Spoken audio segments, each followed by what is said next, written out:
Merci, Monsieur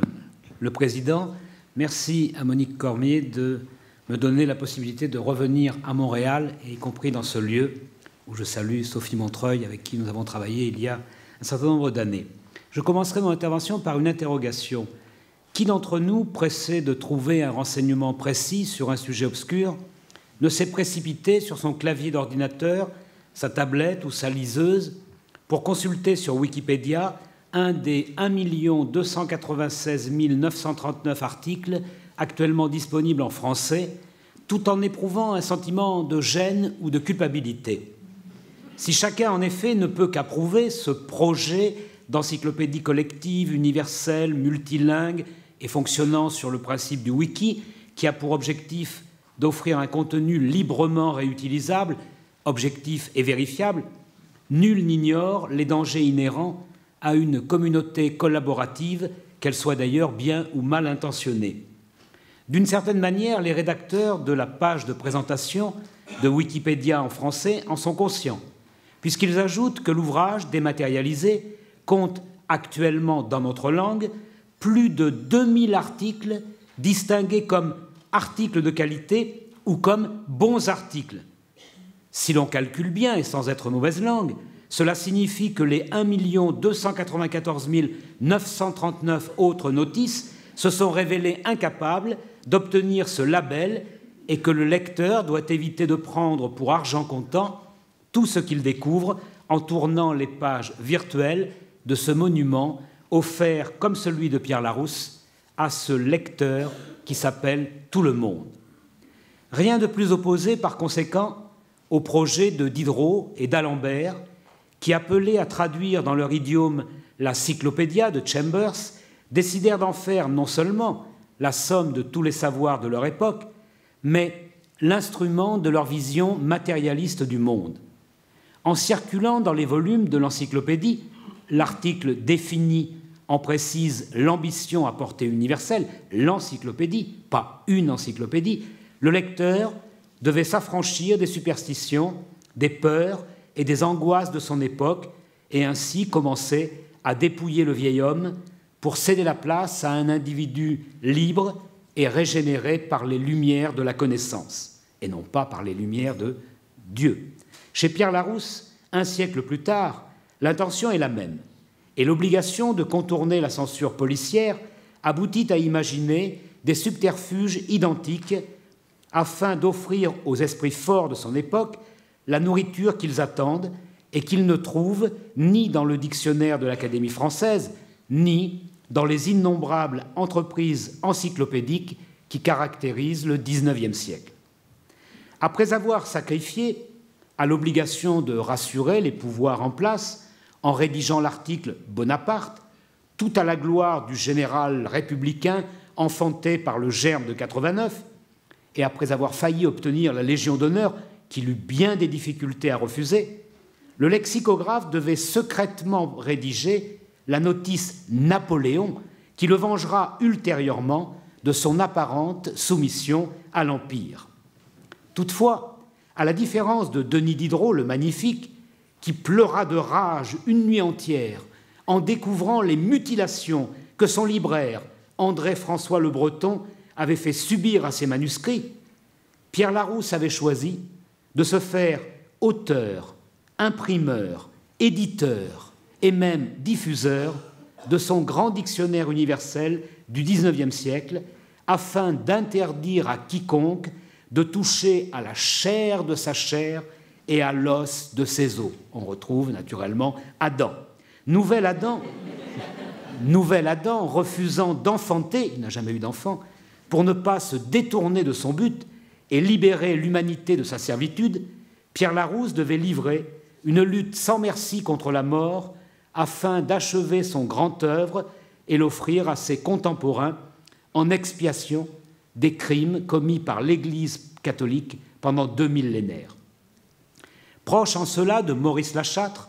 comme lui ennemi de toutes les religions, quoique ayant un faible pour Alan Kardec et le spiritisme, ce qui lui valut d'assister en 1861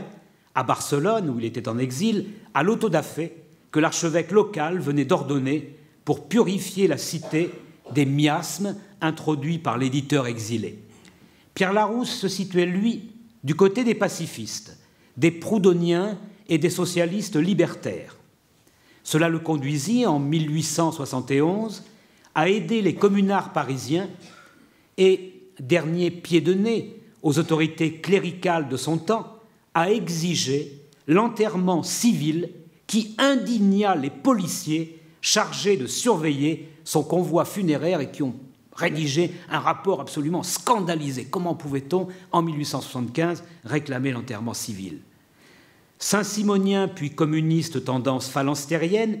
avant d'embrasser la philosophie anarchiste, Maurice Lachâtre, lors d'un second exil, devait imprimer le Capital de Karl Marx en français et entrer ainsi vivant dans la légende des grands éditeurs engagés au service d'une cause révolutionnaire. Inscrit à l'index Librorum Prohibitorum en 1854 pour son histoire des papes qui décrivait les crimes commis par les rois, les empereurs et les souverains pontifes, Lachâtre ne subit pas la même flétrissure pour son dictionnaire universel. Il n'est pas à l'index, à la différence de son grand rival, Pierre Larousse, frappé en 1873 par un décret romain. Maurice Lachâtre était pourtant encore plus utopiste que Pierre Larousse, et il avait mis ses idées en application en créant dans la région de Bordeaux une communauté saint-simonienne avant d'essayer d'introduire sa philosophie dans ses dictionnaires et encyclopédies et même dans sa conception du commerce de la librairie, conçu comme une sorte d'association entre le capital et le travail, pour ne pas dire une coopérative ouvrière avant la lettre. Vous le voyez, entre la naissance du web participatif et la rédaction d'encyclopédies libératrices, la comparaison n'est nullement saugrenue et le père des wikis, Ward Cunningham, n'a jamais caché ses intentions de permettre à tous les internautes de communiquer entre eux et de mettre en commun leur savoir pour éviter de dépendre de telle ou telle source d'informations privées. En choisissant le terme hawaïen, semble-t-il, wiki, qui signifie vite, il ignorait sans doute qu'il imitait Pierre Larousse et les auteurs de dictionnaires du XIXe siècle qui attribuent le terme de bistrot à l'interjection des Cosaques assoiffés qui occupaient Paris en 1814-1815 et qui criaient « bistrot, bistrot » à l'adresse des aubergistes qu'ils croisaient en réclamant rapidement à boire. Qu'elle soit fantaisiste ou non, l'étymologie du cabaret parisien ressemble à celle du wiki, qui peut aussi bien signifier vite que « what I know is », la nourriture spirituelle étant cependant visée dans le second cas, alors que les soldats russes ne réclamaient qu'un breuvage désaltérant. Persuadé, comme Pierre Larousse, qui hésita en 1847 entre la carrière de marchand de vin à Bercy et la carrière de lexicologue, estimant donc, comme lui, que seul l'alcool permettait de faire oublier l'éloignement du pays natal. Larousse était bourguignon et vivait en exil à Paris. Les Cosaques étaient en exil lorsqu'ils occupaient la capitale française. Si le malicieux rédacteur du Grand Dictionnaire universel du XIXe siècle eût apprécié ce clin d'œil que je viens de lui adresser ou à son imagination débridée, il aurait été encore plus admiratif devant la décision de ses descendants, les propriétaires actuels de la librairie Larousse, qui ont décidé de créer une encyclopédie participative à laquelle chacun peut contribuer, mais à la condition impérieuse de signer de son vrai nom les notices généreusement déposées sur la table du fraternel banquet de la connaissance. Premier point de mon intervention, de Diderot à Pierre Larousse, les débuts de l'utopie encyclopédique. Même si au départ, Denis Diderot fut recruté par des libraires qui entendaient seulement profiter du succès de l'Encyclopédia de Chambers pour battre monnaie et profiter de l'engouement des hommes des Lumières pour le développement des connaissances, l'inflexion que Diderot donna à l'encyclopédie la situe à jamais du côté des projets progressistes et, pour partie, utopistes. Le titre lui-même introduisait une rupture avec les productions du passé, puisqu'il s'agissait, avec un dictionnaire raisonné des sciences, des arts et des métiers, de supprimer le clivage qui séparait les lecteurs cultivés du peuple des artisans et d'amener ainsi une classe sociale composite, la bourgeoisie de l'époque avec ses multiples segments sociaux, à se penser comme une et capable de se libérer des pesanteurs du passé. Diderot ne fut pas pour autant un révolutionnaire qui, comme Voltaire et Rousseau, du moins dans la chanson prêtée par Victor Hugo à Gavroche, aurait préparé le grand ébranlement de juillet 1789. Mais, en combattant les superstitions et en démolissant les préjugés, Diderot habituait les lecteurs à penser par eux-mêmes et à secouer le joug de toutes les tyrannies qui subsistaient. Le procédé ingénieux qu'il imagina pour tromper les censeurs rendait la consultation des volumes hyperactive, et le jeu du chat et de la souris avec les autorités passera sans changement notable de Diderot à Larousse, comme l'illustre une nouvelle fois la lecture des deux articles complémentaires, Bonaparte, général mort à Saint-Cloud en novembre 1799, et Napoléon, dictateur né le jour où décédé le précédent. Imité, contrefaite et de la sorte répandue dans toute l'Europe, de Séville à Copenhague et Moscou, l'encyclopédie du XVIIIe siècle devait demeurer ce modèle qui hantera Pierre Larousse lorsqu'il décidera de se lancer à son tour dans l'aventure. La préface du grand dictionnaire universel du XIXe siècle lui rend un hommage appuyé, et comme la précédente, sa publication fut précédée par la diffusion d'un prospectus qui annonçait la bonne nouvelle, un évangile, et incitait le lecteur à souscrire à l'achat de la collection ou à acquérir chaque fascicule mis en vente entre 1864 et 1876. Le mode de diffusion du grand dictionnaire universel du XIXe siècle de Pierre Larousse est tout à fait intéressant, puisque le lexicographe a choisi cette fois de ne pas imprimer la totalité d'un volume avant de le mettre en vente, mais de procéder en tronçonnant l'œuvre et en la mettant véritablement à la portée de ce public qui s'appelle tout le monde, qu'il ambitionnait de fédérer autour de son projet encyclopédique. C'était aller plus loin encore que Diderot et ses continuateurs, tels de Félix à Yverdon, et introduire les germes de 89, les braises encore chaudes de la grande révolution dans tous les foyers, du moins potentiellement. Opposé à l'entretien d'armée permanente, présent physiquement au Congrès pour la paix de Genève en 1867, ami de Proudhon, à qui il avait commandé l'article Dieu, malheureusement Proudhon est mort avant, s'agit-il d'une vengeance divine, je ne saurais l'affirmer, anticlérical, vivant en concubinage notoire à une époque qui n'aimait guère les écarts avec la morale traditionnelle, Pierre Larousse introduisait le plaisir de dire « je » dans son encyclopédie, ce qui semblait absolument paradoxal dans un genre voué à l'objectivité et en principe à la froideur de la description clinique presque au scalpel des lexicographes bien entendu. C'est peut-être par ce trait, la subjectivité, que Larousse est le plus moderne. Le rédacteur d'un soir de Wikipédia ou d'une publication du même type pouvant effectivement se laisser aller à toutes sortes de digressions, quitte à être démenti et corrigé quelques secondes après par un autre lecteur tout aussi fantaisiste. Deuxième point de mon intervention, de Maurice Lachâtre à Internet, la poursuite des projets utopistes. Contemporain de Pierre Larousse, mais plus engagé que lui dans les mouvements socialistes organisés, Maurice Lachâtre conçut lui aussi ces nombreux dictionnaires universels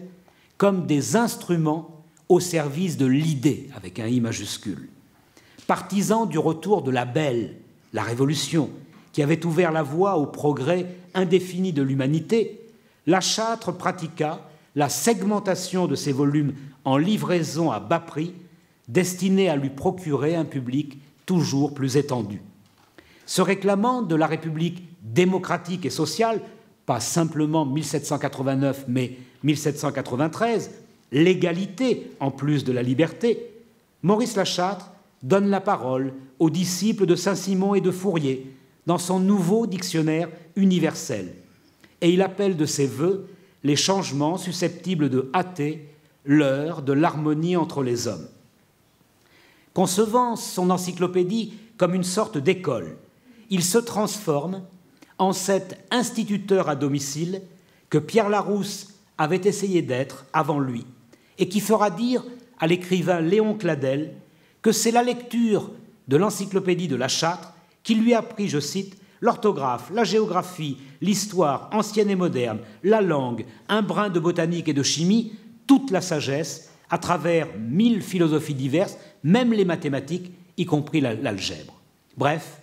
tout ce qu'en principe, le système scolaire était censé dispenser à un jeune homme de son âge. Ici encore, par conséquent, nous retrouvons ce côté pédagogue engagé, doublé d'un libertaire, adversaire de toutes les oppressions, qui unit Larousse, Lachâtre et les pères du web ou les concepteurs de Wikipédia et de ses projets frères, le Wiktionnaire et la Wikisource notamment. L'esprit de 1968 anima, on le sait, les premiers artisans du World Wide Web, du moins ceux qui n'étaient pas directement au service du Pentagone à l'époque de la guerre froide. Et il est tout à fait loisible d'établir un lien entre les conceptions de ces adeptes de la liberté absolue de communiquer et les rédacteurs des dictionnaires et encyclopédies des siècles passés. Même s'il faut se garder d'une vision idyllique et encore plus irénique sur les origines de l'Internet, la volonté américaine de rattraper le retard pris sur les soviétiques à l'époque du Spoutnik en 1957 ayant joué un rôle certain, on ne peut nier pour autant le caractère désintéressé d'un certain nombre de projets tissés sur la toile. Qu'il s'agisse du projet Gutenberg, lancé par Michael Hart en 1971 pour créer une bibliothèque virtuelle comprenant tous les livres libres de droit ou mis à disposition des lecteurs par leurs propriétaires, ou encore de Wikileaks, cette agence d'information au service du citoyen née au début des années 2000. Il s'agit, dans l'un et l'autre cas, d'offrir au lecteur des instruments de sa formation personnelle et de sa libération intellectuelle. Que Julian Assange ne soit pas un citoyen modèle sur tous les plans, par exemple la vie privée, n'a ici strictement aucune importance. Et Denis Diderot n'était pas exempt de pulsions qui passaient à son époque pour la preuve d'une virilité de bonne aloi. Ce qui importe, c'est bien cette volonté utopiste que l'on peut assimiler au projet rousseauiste de transparence et qui pousse les informateurs de Wikileaks à imiter les bolcheviks des débuts de la révolution russe. Après avoir ouvert les armoires des ministères tsaristes, les partisans de Lénine décidèrent en effet de publier les milliers de documents relevant de ce qu'ils appelèrent la diplomatie secrète, provoquant ainsi des scandales en chaîne dans un certain nombre de pays. En France, la publication par le journal L'Humanité de la correspondance du ministre russe des Finances avec Arthur Rafalovitch, son correspondant parisien, chargé de corrompre les journaux français pour encourager les épargnants à acheter des emprunts russes, aboutit à un procès retentissant. La publication ultérieure du livre intitulé « L'abominable vénalité de la presse », c'est la totalité des lettres échangées entre le ministre et son agent, résumait l'écœurement qui avait saisi l'opinion en découvrant à quel point elle avait été manipulée pendant toute la durée de ses campagnes, environ de 1890 à 1905. Les bolcheviks russes avaient, sans le savoir, imité leurs devanciers, les révolutionnaires français,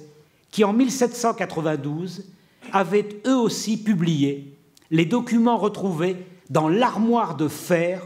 un coffre découvert dans la chambre de Louis XVI et qui établissait de façon certaine le double jeu de Mirabeau, le grand orateur de la Révolution française. Dans la rage populaire qui poussa la foule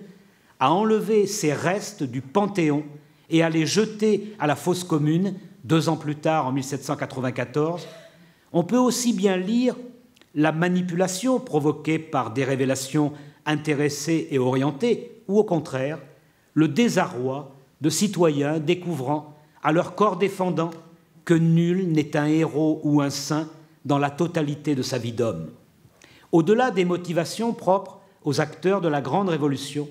la volonté utopiste de fournir à chaque citoyen, à travers son journal, par exemple l'Ami du peuple de Marat, les informations jusque-là réservées aux ministres, à la cour et aux cercles les plus cultivés de l'aristocratie et de la grande bourgeoisie, traduit cette recherche de l'égalité à tout prix que l'on retrouve aujourd'hui sur Internet.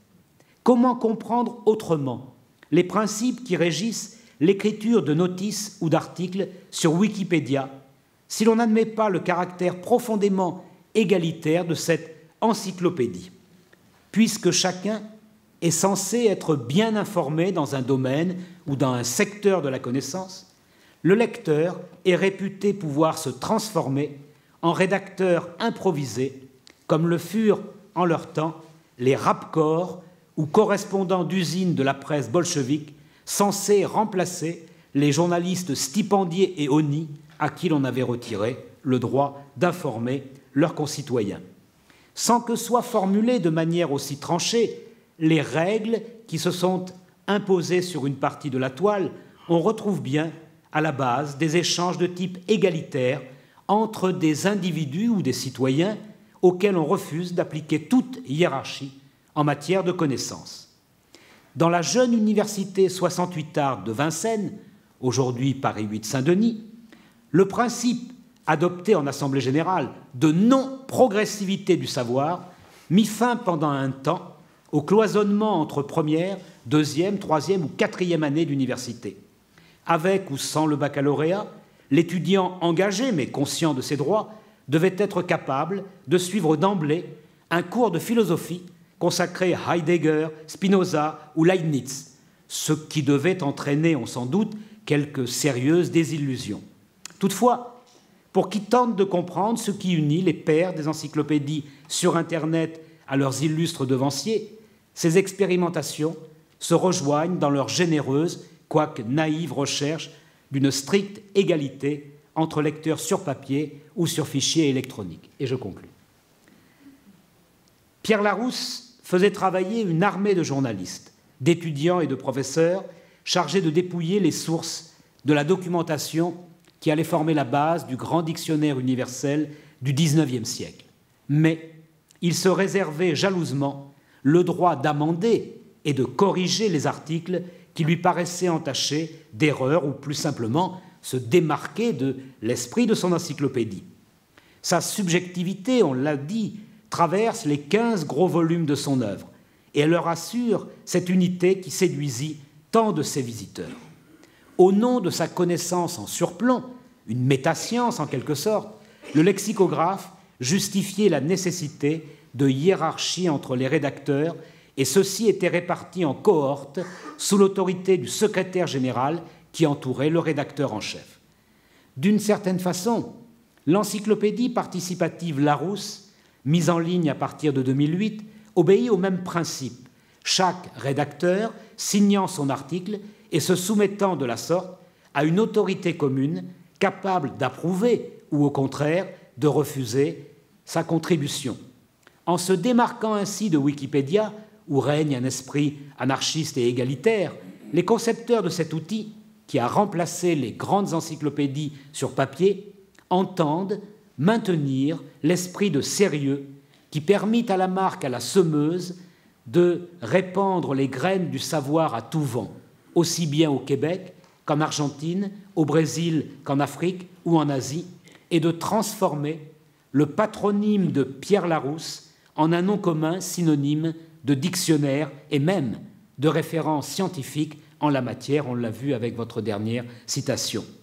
Ce que le rédacteur de notice perd en termes d'égalité d'accès à la constitution du savoir universel, il le regagne en matière d'appropriation de connaissances vérifiées par ses pairs. C'est donc en participant avec son jugement critique à cette République des lettres conforme au modèle kantien, qu'il accepte de se soumettre à l'autorité d'auteurs ou de savants reconnus par la communauté qui, à leur tour, valideront son apport au trésor commun et l'adouberont ou le consacreront en l'autorisant à signer son article, aussitôt mis en ligne sur l'encyclopédie contributive Larousse, ainsi qu'elle se désigne. Retrouvant le chemin emprunté par les nombreux commensaux de Denis Diderot, connus ou inconnus, les auteurs très nombreux de ce volume collectif toujours en construction et jamais achevé par conséquent, peuvent légitimement se comparer aux encyclopédistes du XVIIIe siècle et à leurs continuateurs du XIXe siècle qui, eux aussi, formaient une communauté. Dans le geste généreux et en même temps intéressé, qui consiste à donner pour recevoir, se dessine en creux cette soif de reconnaissance par les pairs qui traverse tous les grands projets encyclopédiques et qui permet de comprendre pourquoi Pierre Larousse résolut de déposer au cœur du sien le germe impérissable de 89. Son souffle avait libéré l'humanité des chaînes qui l'entravaient après avoir commencé à inspirer, sans qu'il le sache, les philosophes des Lumières, du moins si vous admettez cette leçon hegelienne d'une raison immanente à l'histoire ou celle plus romantique d'une jeune liberté planant au-dessus de tous ceux qu'elle inspire. Merci.